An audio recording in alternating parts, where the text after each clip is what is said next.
Right now, psychology is going through a bit of a replication crisis. And basically what that means is a lot of the studies that have been conducted so far in psychology are being tested again, and people are unable to replicate the results that the original studies concluded. And replication crises are not unique to psychology. They happen in all sorts of sciences, but right now psychology is going through a big one. And the reason a replication crisis is such a problem is because science is the best way we have of understanding things. And if you can draw opposite conclusions from scientific articles, then that might make it look like the science itself is inconsistent. When the best tools you have of knowing something can prove one thing and that own thing's opposite, then that way of knowing things is useless.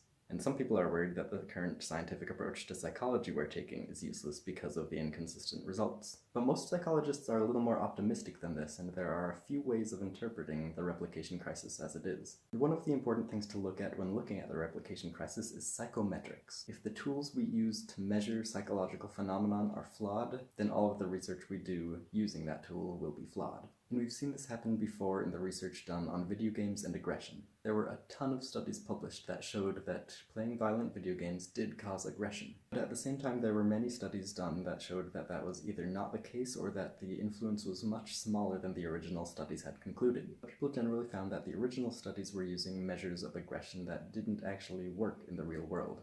For ethical reasons, psychologists can't really just give people an opportunity to be aggressive to another person. So people who study aggression try to find different ways of measuring aggression without hurting anybody. But the psychologists who were studying violent video games and aggression were actually using a measure of aggression that ended up not predicting actual real-life aggression. So some psychologists think that in any area where the replication crisis is most strong, there must be something wrong with the psychometrics being used. People studying death anxiety and self-esteem also found some pretty inconsistent results for a while, but a meta-analysis was actually able to find the pattern in which studies found which results. They found that people higher in explicit self-esteem were more aggressive when reminded of death, and people high in implicit self-esteem didn't have the same pattern.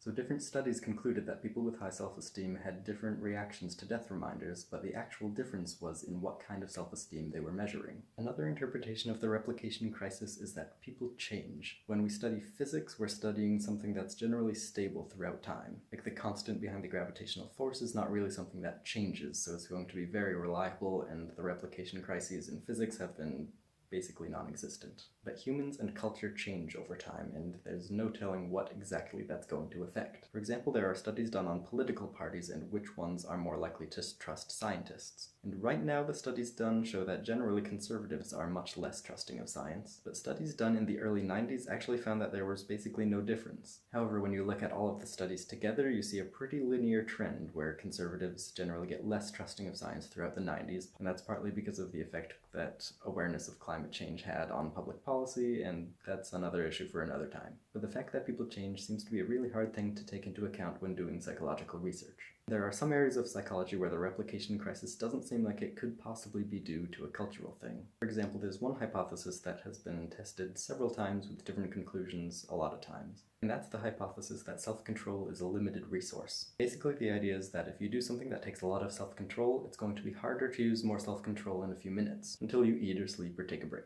And for a while, this held true through a lot of different studies. Many people were able to replicate it, and there's even a meta-analysis that concluded that that was the case. And although that meta-analysis may have underestimated the publication bias, there were still more inconsistencies than we would expect. And this replication crisis hasn't been fully explained yet, so I'm personally very interested to see where psychologists go with that.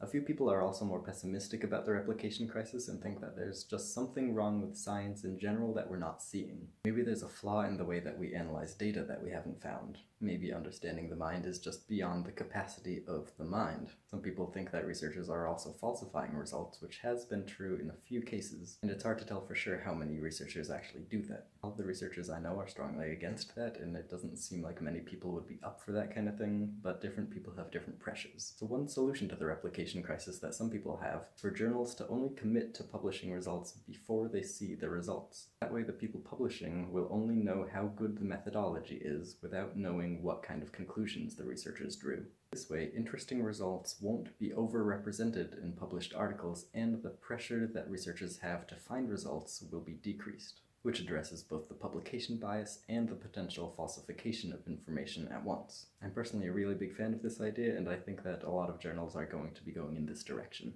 If you have a different interpretation of the replication crisis, definitely share it in the comments. And if you hate one of my interpretations, definitely leave that in the comments too. Criticism is very welcome. And if you want to learn more about psychology and the research that goes into psychology, definitely subscribe to the channel, like it, and support me on Patreon if you feel like it. Thanks for watching.